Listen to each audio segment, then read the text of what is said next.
Hey, yo, we back, everybody. Welcome back to Conversations with Cogee. This is our third and final hour. We got a great guest to be coming in soon, Mr. Walter Smith. You don't want to miss his story. Another exoneree that got out after 11 years. I mean, deep story this brother got. You know what I'm saying? I mean, every story from everybody is deep. They all on the same level of deepness. You know what I'm saying? Miss Peaches. Yes, Cogee. It's hard to, you can't even, a favorite or pick one that shocks you more than the last. It basically boils down to a human being treated so terribly and still coming out on top. And our guest that we're getting ready to have on, I mean, he's doing a lot of really great things in the community. He's come out and been a ball of fire. So definitely. That's outstanding. Oh, yeah, definitely. So tell me, Miss Paige Kaneb from the Northern California Innocence Project, what do you think about her? Oh, man, we haven't met her in person, but she sounds like just a sweet person, and wish she was closer so we could, take her to dinner and give her a toast because, like she said, they work really hard, and they don't get paid even as much as public defenders, and like I said, I mean, she's an angel. That's right. And hey, you know what? I'm calling Paige family right now. That's Conversations with Cogee. That's family. She's a part of our family here, and I mean that, definitely. So look, everybody, we want y'all to get ready. Hey, my man Walter will be coming in a minute. He's getting on deck right now so we can bring him in. So check us out. We're going to take a break for a minute, and I want y'all to know, man, we great people of this world. You know what I'm saying? Some of God's greatest work. We can make it through anything. You know what I'm saying? So we'll be right back. Don't touch that dial, and we're going to give you a great last hour. It's Cogee, baby. What I kept telling myself. Hey, we back, everybody. Welcome back to Conversations with Cogee. Oh, man, I'm on fire about my guest that's in, Miss Peaches. You know what I'm saying? Yes, Cogee, I am, too. He's doing big things, and he's won a lot of awards and working hard. Oh, yeah, definitely. Like I said, the man got out. He's bodybuilding, motivational speaking, changing lives every day. You know what I'm saying? Great spirit. I mean, this brother's got a great spirit. And, it just really trips me out how a lot of them get out, and I ain't ran across no exoneree yet that's like bitter and just angry and just rah. You know what I'm saying? No. All of them are like, hey, it happened. It takes time, but we getting through it. You know what I'm saying? But every one of them I talk to on the phone, their conversation is great. I mean, they very wise, and they all they want to do is help people. You know what I'm saying? Yeah, and it just gives you a new light and something to think about. I know that I personally have ran into, I'll say, grumpy people, and it's just everyday, grumpiness, and it's like, wow, and then we talk to our exonerees on the show, and it's just like, they're just so full of life, Right. I mean, rebirth life.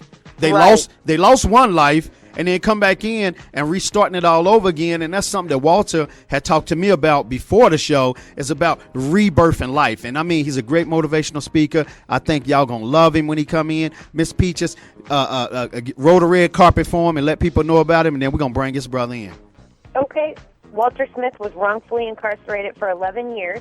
He was the first person to file a formal motion seeking DNA testing from prison on September 13th, 1988. He was denied access to the new forensic pathological testing 9 times over 8 years. Wow. Walter eventually got his break by and through the efforts of attorneys and specifically WBNS 10 TV news anchor Jerry Revish. On December 6, 1996, Walter became the 38th person out of 291 exonerated and freed from prison by way of DNA. Right. He has gone on to start his own radio talk show in Columbus, Ohio called Street Soldiers.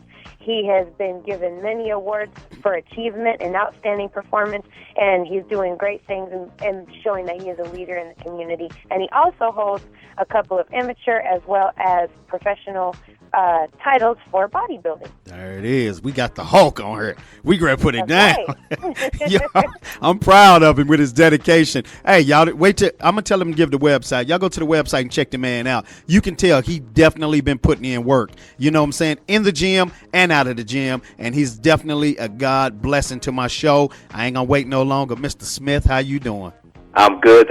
You all got me smiling. I'm over here blushing. I'm grinning from ear to ear just like a cat. And the other thing that makes me smile so much, the greatest guest that I had on my radio show was on my 5th year anniversary of 2011 with Dr. Bill Cosby. And on that show, I had 2 comedians. I don't know if you all are familiar with Huggy Lowdown and Chris Paul. Yeah. But I had gone to see them that weekend, and when I went up to shake their hands, you know, because I had on a muscle shirt, they said, dang, you got to be the strongest man in radio. So not only am I Walter Smith now, but I'm the strongest man in radio. The strongest man in radio. I hear you. Yes. I hear you, man. Hey, let me tell you something. I'm very proud of you. What you achieved in and what you achieved out.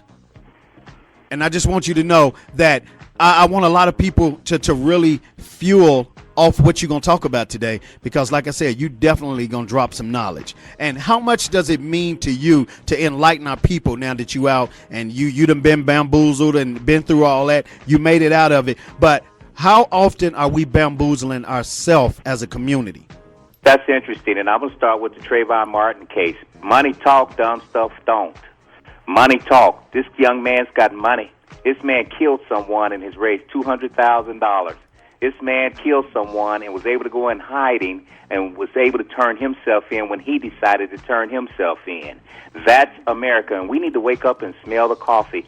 The night that I was arrested for a totally unrelated crime, no juvenile record, no adult record, gainfully employed, involved in the community and the church, another guy, Caucasian, and you hear people say I'm not a racist, but I'm teaching what the facts are. Right. Arrested for the same identical charge. He ended up getting drug treatment in lieu of conviction.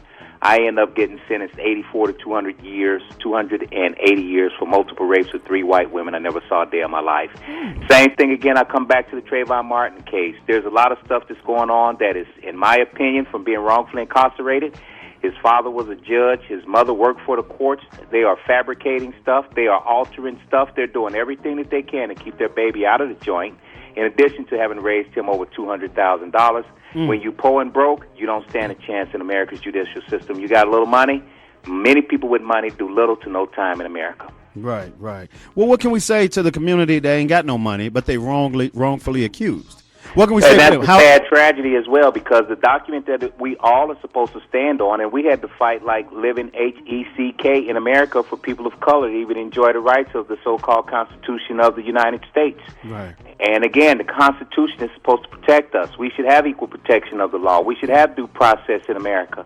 But you pay for that in America. That's what it takes. Poor people butt out, really. Get an education, do everything you can to avoid the system, because 9.5 out of 10 times when you go into the system, this is a business.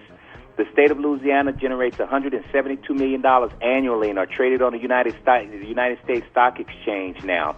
Poor folk go to penitentiary. When you are rearrested, even though the so-called 13th Amendment freed us from slavery, we are free unless we are incarcerated again. And once we become incarcerated again in America, we become a slave all over again. So slavery has not gone anywhere, and we need to start teaching these truths to make sure that our babies get an education and stay out of the judicial systems of America. Right, you're definitely right on that. Great answer. You know what? But let me ask you this. What would you say to the young men that's sagging, hair half braided? I mean, just out here on the streets, man, just really putting us back millions of years of what Martin Luther King and everybody else fought for us to move forward. What would you say to those guys? Because I know you've seen a lot of them come through the prison system at a young age, still thinking they hard. But the one thing about it, you don't come in there with your gun and you don't come in there with your knife. And what did you see in that whole situation? Well, what I'll say first to the youngsters sagging, I don't have a problem with them sagging. We sagged when I was growing up. Sagging is not a new phenomenon. Many people act like it is. Back in the 70s, we sagged. We sagged because we wanted people to see our silk underwear. Right. And that was back in the 70s. But I say that to say this. It's a time and a place for everything. Right. They have to learn to be men. Right. And the same thing that stopped me from sagging in about 1976 is the same thing I teach children when I work with them all over the country. You can keep letting your pants fall down, but if ever you decide to be a man, you'll pull them up. Leave it right there. Let them make the choice. Their choices will determine who and what they will be for the rest of their lives. And just like when Dad stayed on me, man, Dad, son, pull your pants up. As soon as I walk out of the house, I pull them back down. Son, pull your pants up. As soon as I walk out, I pull them back down. Dad, use a little psychology. We have to use a little psychology. Give it to them. Put it back in their lap. Right. Quit trying to tell babies what to do. That's why they rebel in the first place. Right. They don't want to hear nothing we got to say because that's their nature. It's only natural for them to be wild and ambitious. We want them to be wild and ambitious. So what I encourage them to do, go ahead and let your pants fall, but don't. It's a time and place for all that. When you out in the public, when you moving around in the community and you walking across the street and your pants are falling off your behind, that's inappropriate. If you want to go to a party with your boys, y'all hanging out at night someplace, watching the game or something like that, or you go to a concert, everybody want their pants falling off their behind, let them have some of that liberty. But at some point, they got to wake up and be a man. Right. But do you think that leaves them open for a wrongfully conviction? I will say what happens, they begin to be profiled. Right. Yes, they will begin to be profiled. And just like, again, with Trayvon Martin. Now, let's talk from that perspective. Simply having a hoodie on, whether your pants are sagging or not, you're subject to get shot down and killed in America. Yeah. So no question about it. If you're walking down the street, whether your pants are sagging or not, if you fit a certain profile, one of which your color happens to be dark, and you happen to have on jeans that may be sagging, or you happen to have on a hoodie, or you may have on a big T-shirt, whatever people have decided to be the litmus test for felons or people of color to head towards this powerhouse of economics for American prisons, America's economy, and that's prisons. Right. If you fit that profile, then you are probably in trouble. Now, let's go back and look again, Brother Cogee. If a brother's got a $60,000 a year job and he's making some things happen out here, chances are he'll change his uniform. So we need economic empowerment, and then we can control our destiny just a little bit better in America. Right, you definitely right with that. But let me ask you something. To a lot of listeners out there, and I got a young village that's listening also.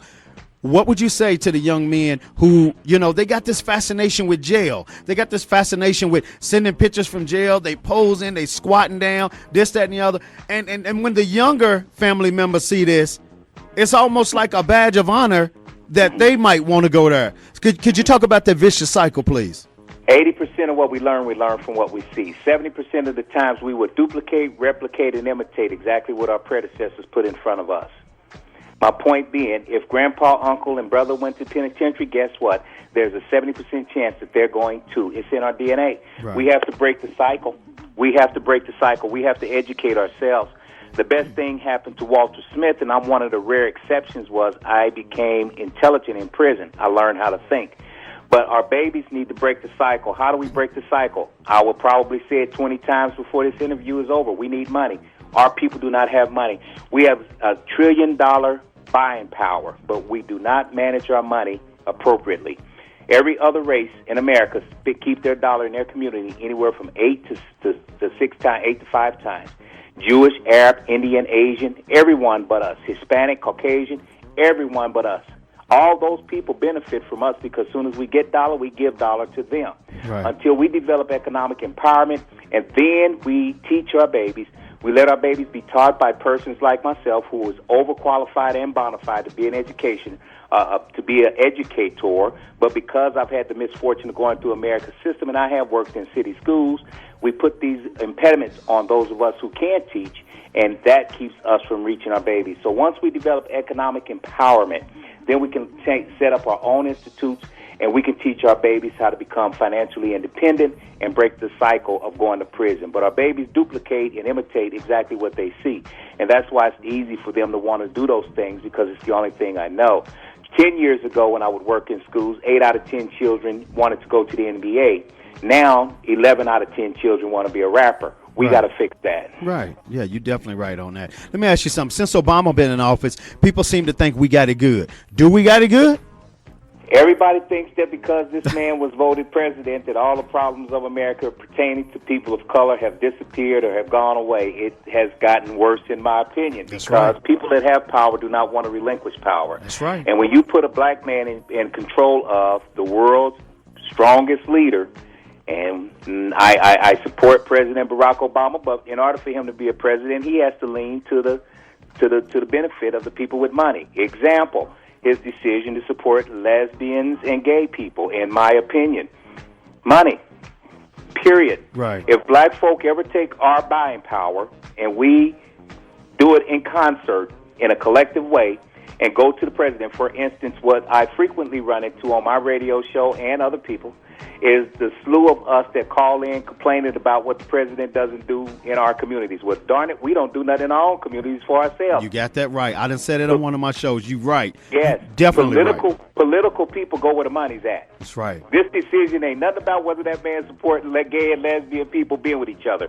Soon as he announced that, he went out to George Clooney's house and raised $15 million, more money in one setting than they ever done before. Wow. And you can rest assured, if he had a platform to advocate the interests of inner city black folk, he would have done the very same thing. We need to wake up and smell the coffee. We keep waiting for somebody to save us. I'm not going to talk about Jesus. I'm not going to go there. Right. But we prayed up and we stored all this stuff up instead of becoming economically expedient in America. We have no power. We are third-class citizens in our own country. Other people come to this country and do better than us.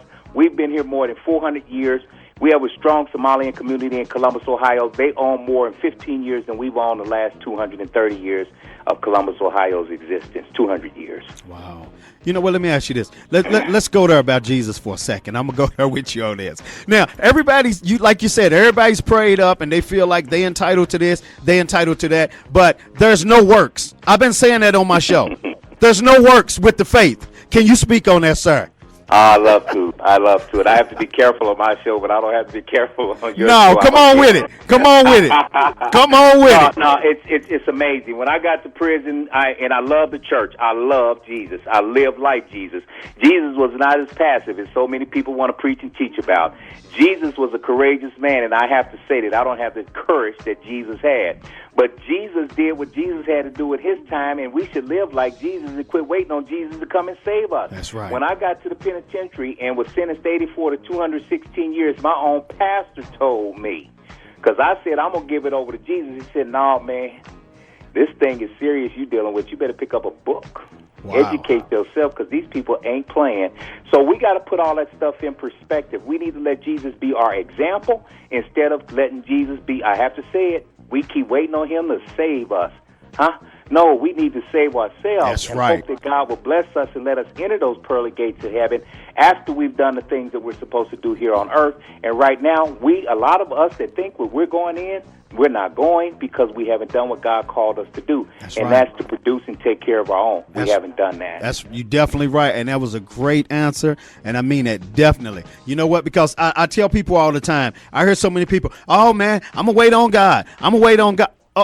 Okay, but I thought it was faith and works. You know what I'm saying? You got to work while you having faith. You got to hustle and do your thing. And when I say hustle, I'm talking about doing the right thing and setting the stage for your blessing.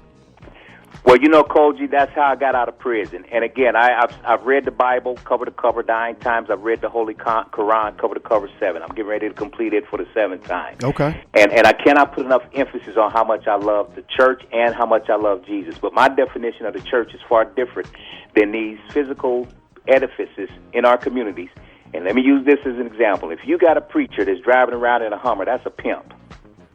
There it is.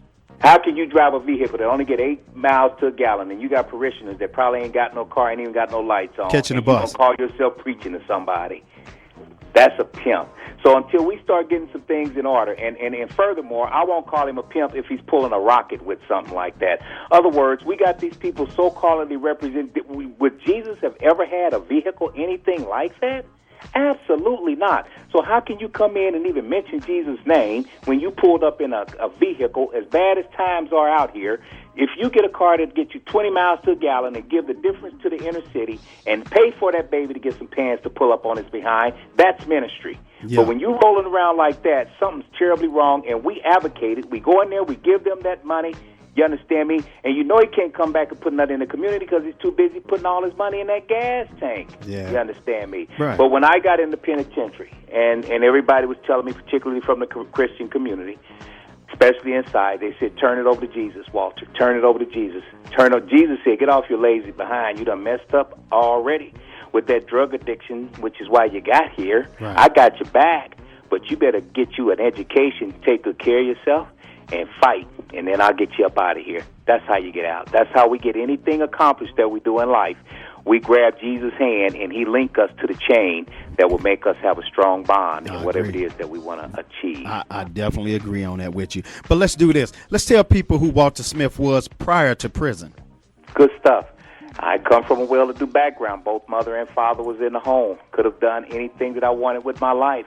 Excellent running back on my high school football team. Had raw talent. Just started running with the wrong crowds. My kinfolk were the largest heroin bust in Kansas City history in 1972 on World News. Of course, I was just a child. They were actually connected with the Frank Luke American Gangster connection. As children, we used to always hear them talking about Blue Seals. Right. We didn't know what they were talking about there, but we remember when the movie came out, we made the connection. But coming from that background, instead of going to college and doing all the right things, I did all the wrong things, which is why I'm so dedicated to working with children. Okay. And they chased me out of Kansas City, Missouri. I came to Columbus, Ohio, turned it upside down. I ended up selling 25 pounds of marijuana a week and 5 pounds of cocaine a week. Wow. And I was rolling. Then I became my own best customer, went through a $100,000 cocaine addiction. Oh, wow. Found myself in jail, arrested. And that's the thing, again, that we do so well. If we get an education and stay out of the system, guess what? We can do wonderful things for our people. That's right. So I came into the system, and all of a sudden, when I came in, now I'm a suspect for rape. When I saw that thing getting serious, I want you all to know that I haven't used drugs, alcohol, cigarettes, or anything for 27 years. Wow. They'll never catch me off my square again. Believe that. Oh, I heard that, man. We definitely got to applaud you for that one, my brother. Thank you. You definitely get that. You can go ahead with your story. No, and once I got into the penitentiary, and I mean, I'm booked solid, man. I'm booked solid, 78 to 190 years. Never saw these white women until they came out in court. And they fabricated evidence. They altered, and please let me put emphasis on this. Anytime somebody's been wrongfully incarcerated, the judicial system has broken the law. You cannot, the way our laws are written in America, we have the best laws in the world. It's better to let 100 guilty men go free than to let one innocent man be locked up. That's right. That's how good our laws are. But if you don't have the money to pay for justice in America, a law has to be broken when you wrongfully convict someone. Right. And that's what happened when I came into the system from another state, had no family support, strung out on drugs, committed a crime. And in my case, detectives were under investigation for not investigating rape cases. So I was perfect for them to clean their books on. Wow. More importantly, and this is what made me pick up a book, when I came into the system and saw them start and fabricate everything, that's when I really realized, not being conceited, someone just told me last night that I was egotistical, self-centered, and selfish and all that stuff. And maybe I am based on what I've been through. But when they started talking about wrongfully convicting me, that's when I looked in the mirror and said, I must be a brilliant leader, king, or something. Because why else would they not want me back out on the streets? You know, that's right. Well, say you knew you was powerful, huh, for them to get you going like that. Yes, we're going to keep this one here. Right. We can't let him go back out there and have no babies, nor can we let him wake up the people. And watch this, Brother Cogee. And that's why I'm so grateful that you're giving me an outlet and an opportunity to be heard. Out of 291 of us that's been let out of prison with DNA, I'm the first one to ever file a formal motion asking for it, self-representing myself. I'm the only one out of 291 of us that got myself out. Why aren't I on national news? Why haven't a publishing company picked up one of the 5 books that I have written? I will tell you why.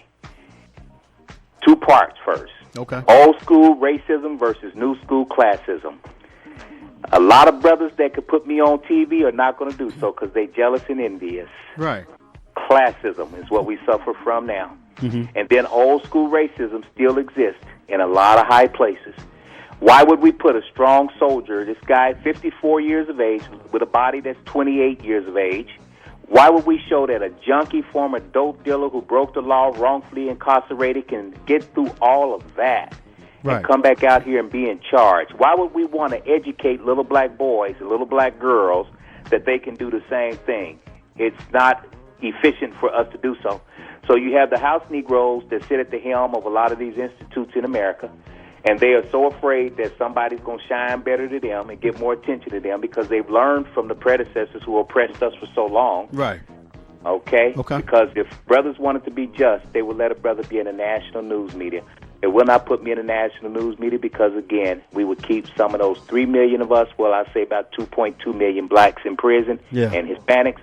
A whole lot of them would do what I did in prison, just like Malcolm. And by the way, if Malcolm X were here today, he'd probably only have 2 people following him, and I'd be one of them. Right, I hear you, man. So they don't want you to mess up the money pool.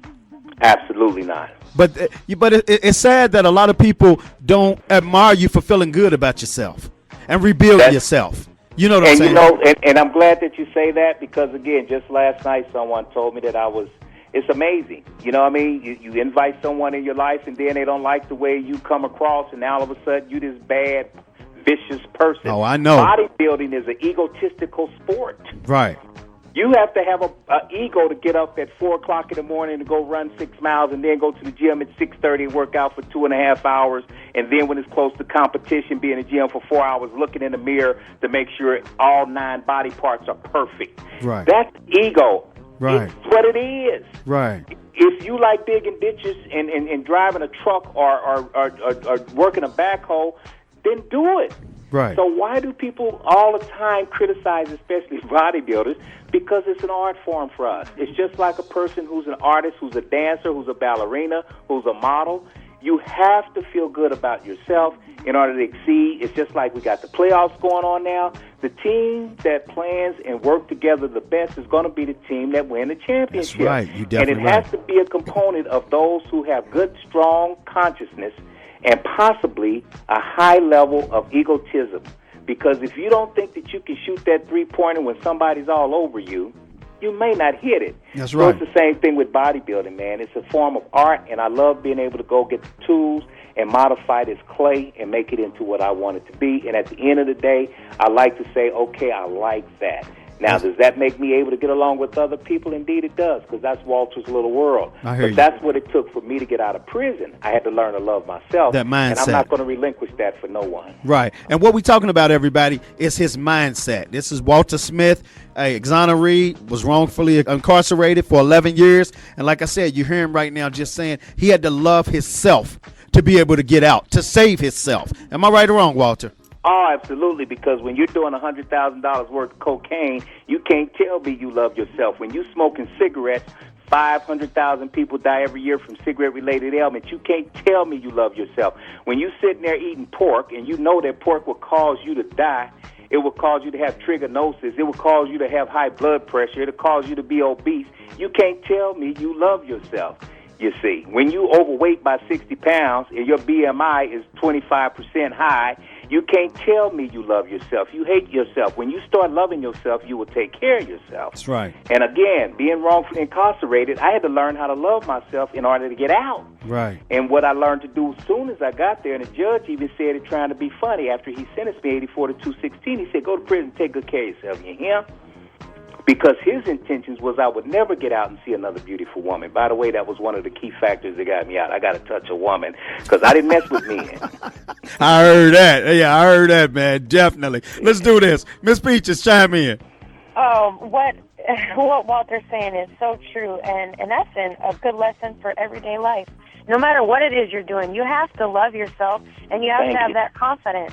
And I really admire both of you guys for the work that you're doing, Cogee, you and Walter. Both of you guys, man, it takes a lot to get up and do what you guys do every day. And I'm really proud to be on the radio with both of you, and Cogee being a part of what you do every week is amazing. Hey, we brothers in arms, man, me and this brother. I mean that. Let's go to another person. Big Blaze, chime in. Oh, man, Cogee, that was pretty deep, man. I did like what I heard from the pastor, man. He sounds like an intelligent brother, man. He's been put through a lot, and he knows a lot about what's going on out there. It's good to hear the positive insight, like all of your shows. But definitely, man, there's so much at stake whenever it comes to life that you have to look into the judicial system as the one who makes the mistake whenever something goes wrong. A lot of these people, they lose all those years of their life, those years of their life, and they never end up getting anything out of it. So it's important to hear what they have to say. Oh, yeah, definitely. Hold on a minute. Let me ask you this real quick, Walter. What has been the 3 most important accomplishments in the last 25 years? I want to talk about your greatness now. We know you was wrongfully, accused. Okay, yeah. We already know that. We know you beat that. Right. Let's talk about now. I want to talk about right now. Yes. The new Walter. I have to give you my 3 because that's getting out of prison was definitely number 1. But what inspired me to get out, and here's one of Walter Smith's quotes, and you all can use it. Just make sure you say Walter's the one you got it from. And everybody repeat after me. I will turn my misery into victory. I will turn my adversity into prosperity. All right, now they got me sentenced, booked solid, 84 to 216. I can't do nothing about this. I'm suicidal. I'm ready to check out. Won't nobody help me. And everybody but my mama felt that I had done this. My best friend told me, don't call me no more. You sick. You need help, big guy. So I'm done. And all of a sudden, I took my mind off my misery because who going to take care of my mama? That's right. My oldest brother got killed at age 24. Dad died the second year I was in prison. My baby brother did 28 years. Now I'm gone. Oh, wow. My mother lost her mind. So who going to take care of her? Did you get to see her, Walter? Is she still living? I took care of her. This is number 2. Number 3, I'm getting there. Okay. Take your mind off your misery, put it on your victory. I don't worry about being wrongfully incarcerated no more. So here's what I did, Brother Cogee. I'm going to put myself up on a bodybuilding stage and win that title. In prison, see, I stopped thinking about being wrongfully convicted. I got to get on the stage and win a title because when I'm able to do that, I'll be able to take care of my mother. So I was able, after being denied access to DNA 9 times over 8 years, I was able to eventually get out with the help of Jerry Revish, WBNS 10 TV News. It's a brother here in Columbus, Ohio, still on television. He's working towards his retirement real soon. Okay. And so I stepped out of prison 5 months later. I was featured in their magazine, won 2 overall titles 2 weeks apart. Wow. And I just laid my mother to rest after taking care of her full-blown dementia, Alzheimer's, died from a failed kidney. The experts kept telling me she needed 24-hour care. We did 18 emergency runs. I took care of Sister Girl. I laid her to rest 14 months and 2 days ago. Oh, and wow. I would do it again. I hear you. So those are the 3 things that I've accomplished of greatness. I got myself out of prison and quit breaking my mother's heart because we had broke her heart enough. Right. Then I won my title because that's something my dad told me that I could do when I was very young. My dad played semi-pro football. He's the one who bought my first weight set when I was 14. And then I got out and took good care of my mom. I mean, good care. I starched and ironed those jeans for Sister Girl like she used to do us when we were children. I cooked her meals, and her granddaughter helped an awful lot. And we would sit and eat dinner with Sister Girl and made her just as happy as she could be for the rest of her days. Stopped working and everything to take care of my mama. So those are the 3 top things for Walter. Now I got to go out here now and do some economic empowerment and show some youngsters how to become 6-figure earners in America. Right. Let me ask you this. How did you get out of having animosity, resentment for this whole situation? I'm saying this because it's a lot of brothers out there right now that's just angry. I mean, angry. Good. I'm glad you asked that because I'm very angered, but we have to manage that. Anger is an emotion. It serves its purpose. You transmute that energy. I put it into positive. I find myself getting angered. I find something to do, and I'll go get it. When we are put under adverse circumstances, that oftentimes take leaders and champions and make greatness out of them. And that's what I learned from being in prison. It's the pressure that brings out the diamond out of the rough. It takes pressure, lots of pressure. And pressure busts pipes, see? So that's what it took for Walter Smith. It's the pressure that makes the champion out of you. So, yes, it was the anger at first because I got gangster in me. And when I first got to prison, all I wanted to do was seek revenge. Right. That was eating me up on the inside. So do I give all that away? No, I don't give it all away. You learn how to rechannel it. I go to the gym and work out and make my plans to get out and take care of my mother. You still hold on to it, and I have my moments now. But it does me or no one else good for me to walk around with my anger on my shirt sleeve. And those of us that have been incarcerated should be very honest. Or let me put it this way. I'm not one of those who just say I done forgot about it, because I'll never forget about it. And that's what keeps me on my straight and narrow. I heard that, man. Where do you see yourself, let's say, 12 years from now? Extremely wealthy and well-to-do. and helping others do the same thing. We need economic empowerment. I think that's about the 6th time. I told you we'd do it about 10. Right. Because we don't have no money. Right. If you don't have money, people don't respect. We have no money. That's we right. are broke people. That's or right. we have lots of money, but we mismanage it like so many of us do. Yeah. If we make 6 figures, we're more in trouble economically than if we were poor because we don't know how to save. Right. We do not funnel our funds together to work with each other. I wanted to, and how I'm going to develop economic security and economic empowerment is by helping 10, 20 others do the same thing, see? Right. Because if my family had real wealth, I wouldn't have gone to prison for something I did not do. I hear you. All right. And So my job is to teach babies how to become an independent, financially well-to-do, and I teach people to be self-educated. Right. Because most institutes in America teach us to confine our way of thinking. And what prison taught me to do, which is what wealthy people do, is we expand our way of thinking. In other words, when we see a challenge, we figure out a way to get around it. We've been trained, a good example I use when I speak, and we're taught in school to follow little Billy. It's 20 of us in line. Well, one of us jump out of line and go say, well, I'm going to go lead. And you know what happens with the one that jump out of line? He's admonished, he's punished, he's threatened, and probably swatted or whatever. You get back in line and do what we told you to do. No, heck no. If little Billy is not leading right and little Billy is not being the leader that he should have the right to move in front and take this thing where it needs to go. That's right. That's what we need to teach our babies to do instead of standing in line waiting for somebody to give us a job that don't like us in the first place. That's right. You're definitely right on that. So let me ask you this. When it comes, like you said, to our babies, what can we do about the vicious cycle right now? We got 5 minutes, but I want to ask you these certain things and Okay. 20 seconds real quick on each Real one because quick. I want your knowledge and I want the world to hear you. Then we're going to talk about your radio show real quick. Got you.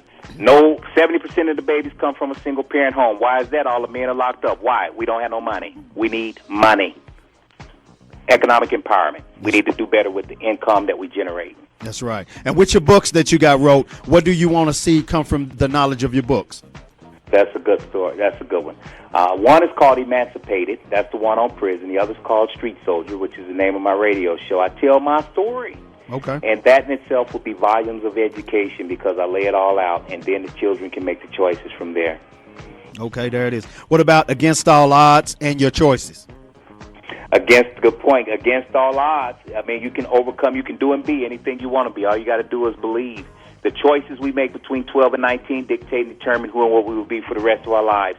So if you're 60 and still ain't figured out what the hell went wrong in your life, go back to between when you were 12 and 18. You'll figure it out. My problem didn't start at 27 when I got arrested because of a drug addiction. When I got to prison, I realized my problem started at age 12, the first time I experimented with a cigarette. So we got to teach babies that there always are going to be consequences based on your choices. You make bad choices, you can rest assured bad things are coming at you. You definitely right on that. So let's talk about the radio show Street Soldier. Good stuff, man. I got Street Soldiers as a result of being invited to a meeting by our mayor in 2006 on Dr. Martin Luther King Jr.'s birthday to help fix the homicide problems in Columbus, Ohio. And the subsequent year to that, we brought the homicides in lower than it had been the 6 preceding years. My show is an enlightening, entertaining, educational program. We do lightweight entertainment. I call it dry humor. We do bits at the beginning of the show, very dry humor, because I don't marquee myself as being a comedian. But we do little dry things to make people laugh and have a little bit of fun. But then we get extremely serious. Like last night, we had a retired undercover cop who came on and just blew our wigs back. This Wow. guy is brilliant. Those are the things that we do with Street Soldiers. We wake up the dead, and we lead our people to the better way of thinking. Okay, there it is. So like I said, man, we down to 3 minutes, and I want to thank you so much for coming on the show. And you know me and you ain't finished, Walter. We brothers in arms. Man. Yes, I look forward to coming. I'm in Vegas quite a bit. I was just out there back in January. So I hope that one time I come to Vegas, I can come and sit in the studio with you. Man, definitely. And like you said, we definitely going to go to dinner and talk when you come. You know, I'm looking forward to some of the things that we talked about that me and you can move on together. You know what I'm saying? I appreciate it, my brother Cogee. I appreciate your guest. I thank the lovely sister. Our sisters are the queens of this earth. There would be none of us if there were not our queens of the universe. Our sisters birthed a nation. No, that's right. Men got to get I'm not even going to go there, but God bless the queens of this planet. That sister you got sitting there, eloquent in her delivery of setting the brother up. I need to take her everywhere I go to introduce me, but I'm going to let her stay right there with you, Coach. All right?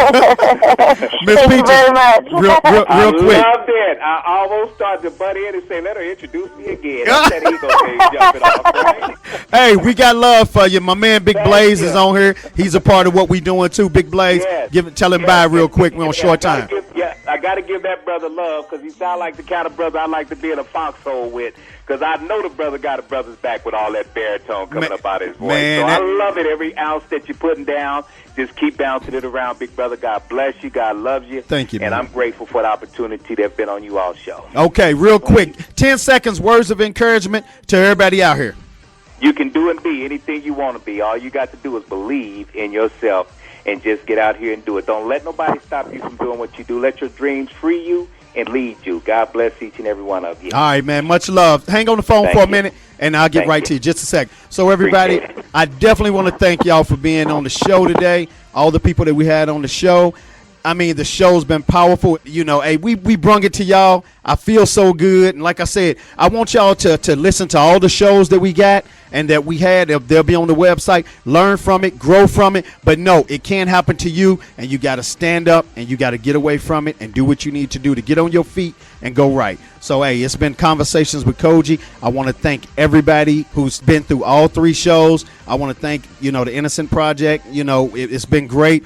And I'm just feeling good right now to know I got this knowledge to you all. Much love to y'all. Tune in with us next week. Much love, and we out. Stay safe, everybody.